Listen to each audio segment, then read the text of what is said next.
Russia's Blood Red River. On September 7th, 2016, residents of Norilsk, a city in Russia, awakened to find that the Siberian River has turned into a bloody reddish color, many of whom have taken photos and shared them online. The photos you are seeing have not been confirmed, yet they sparked an immediate reaction, due to similarities of a biblical plague, in which a river does turn bloody.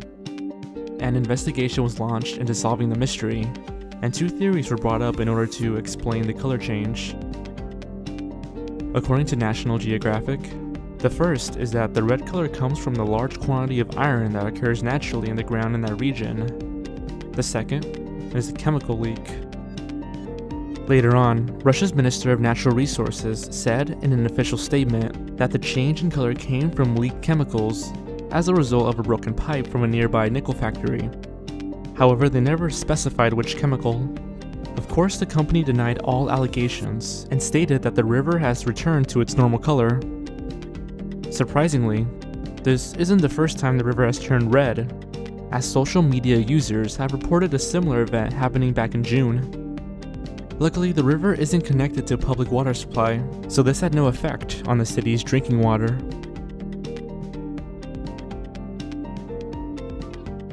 Creepy clowns. For some reason, there has been an increasing number of clown sightings in various states and cities. For example, in South Carolina, there were reports of clowns luring children into the woods, offering the children money to follow them to their house by a pond. Other reports involve the clowns terrorizing adults and children, according to residents of an apartment complex. Also, a woman walking home late one night says she encountered a large figure under a streetlight, waving to her. A child even once phoned the police, reporting his sighting of a creepy clown. It's apparently so often in Wisconsin that the locals have nicknamed their clown Gags. Most recently, in North Carolina, clowns have been spotted offering treats to children. August 29th, a boy reported that two men dressed as clowns were standing near an apartment complex. August 30th, police received a call from a woman claiming she saw two clowns, this time by a playground.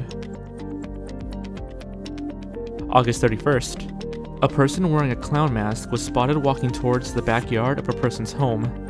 Also, a 45-year-old woman witnessed one standing outside of a laundromat, staring at her while she exited. This has prompted huge concerns and increased surveillance in affected cities. The police have been unable to capture any of the criminals.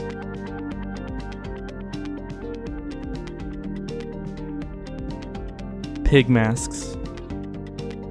Alright, so this is probably the strangest piece of news here, but in a weird way.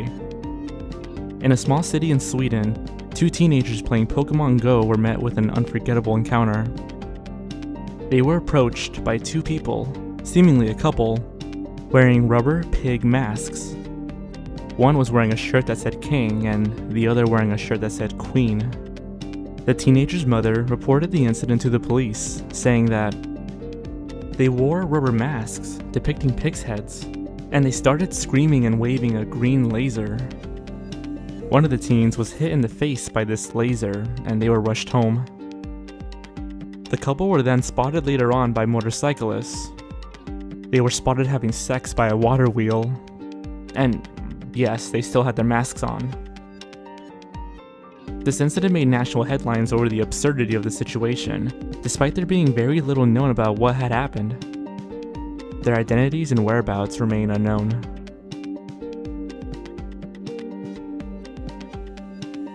Trump family. This next news story is a very bizarre entry, involving almost an entire family going missing and then being found in a catatonic state.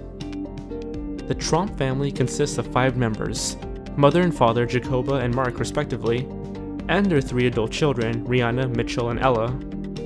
Everything was seemingly normal until one day, Monday, August 29th. Without warning, the family got into their car and headed north. They left their bank cards, passports, and mobile phones, except for Mitchell, who snuck in his phone for a while before being ordered to throw it out the window by his parents. Mitchell said that this was because they were convinced that the phone was being used to track them.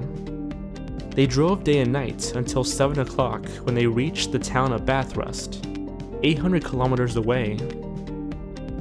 At this point, Mitchell leaves the family, having to take several trains to get back home.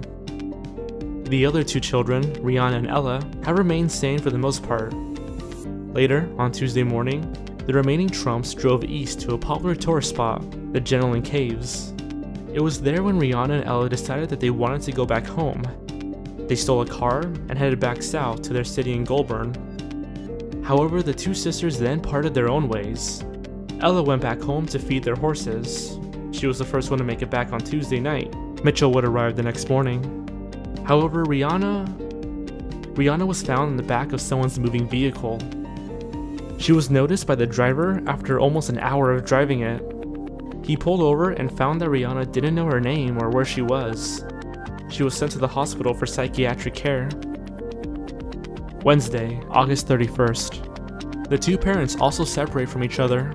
Media interest has grown and an interstate search has begun. The wife, Jacoba, headed north to the town of Bias, where she was seen wandering in an agitated state. She too was taken to the hospital in Goulburn to be treated with her daughter. Finally, the father, Mark, remained hidden until Saturday, when he was found beside a road near Wangaratta Airport. He was questioned by police and a mental health officer. One officer citing this as the most bizarre case he's seen in 30 years. There was no evidence of drug use, no debt, no religious practices, just a massive meltdown it seemed. Even the children found it hard to explain. I've never seen anything like it. It's really hard to explain or put a word on it, but they were just fearing for their lives and then they decided to flee, said Mitchell. It was a buildup of different, normal, everyday events, just pressure, and it slowly got worse as the days went by. CERN rituals. A somewhat recent viral video has spread across the internet, as many online viewers have debated over whether or not the footage is real. On August 11th, 2016, this video of what looks like a number of men in black cloaks participating in a ritual was leaked online. This took place at the European Organization for Nuclear Research, or CERN, from the perspective of a viewer watching hidden through a window. A woman appears in the event, and as soon as she gets stabbed, the recorder runs off in fear, and the video ends there. These scenes were filmed on our premises, but without official permission or knowledge, said a CERN spokeswoman. CERN does not condone this type of spoof, which can give rise to misunderstandings about the scientific nature of our work. This also prompted increased security, since only those with badges can access the campus at this time. Now, this video is confirmed to be fake, as in this was not an actual ritual. It was a prank done by CERN researchers with a pretty morbid taste. It's unknown if the cameraman was in on it too. People have wondered about how this can be possible without anybody being there to stop them, how a pretty believable looking ritual was maintained on the property of the European Organization for Nuclear Research for who knows how long, and the identities of those involved have not been revealed. Regardless, it remains a bizarre and disturbing incident that left many frightened. More bloody rivers. On September 12th, residents of Dhaka, a city in Bangladesh, celebrated the annual Muslim holiday Eid al-Adha, which involves the sacrifice of many animals, usually a cow, but sometimes a camel or a goat, so on. Coincidentally, on a Tuesday morning, heavy rain showered the city, causing a flood to flow through the streets. As rainwater flooded the roads, it got mixed with the nearby blood of the sacrificed animals, creating a scene that looked straight out of a horror movie. In Dhaka, there are supposed to be very specific areas for where the animals should be sacrificed. However, they were not really well maintained, thus making it easy for the blood to leak onto the streets with the water. Many grisly photos started to pop up online on Facebook and Instagram, some extremely more graphic than others. Many pointed to the poor drainage of the city as the reason for the blood-red floods. The Melbourne murders. A gunman in Melbourne is going on a rampage killing cats. After 3 were reported to be shot in the head, one suffering from a shattered hip, pet owners are being advised by the police to keep their cats indoors. According to 7 News, the gunman even went so far as to send letters to many homeowners, telling them beforehand that their pets were going to die. It's still unknown as to why the gunman is targeting these cats in the first place. A 3-year-old white cat was taken to the hospital after being shot in the hip by a .22 caliber shotgun. After treatment, the cat has luckily survived and can walk again. Police are investigating the situation, but nothing has popped up. The gunman's identity remains unknown. Really, nothing else is being reported or said online. It's probably the most mysterious and cruelest piece of news here.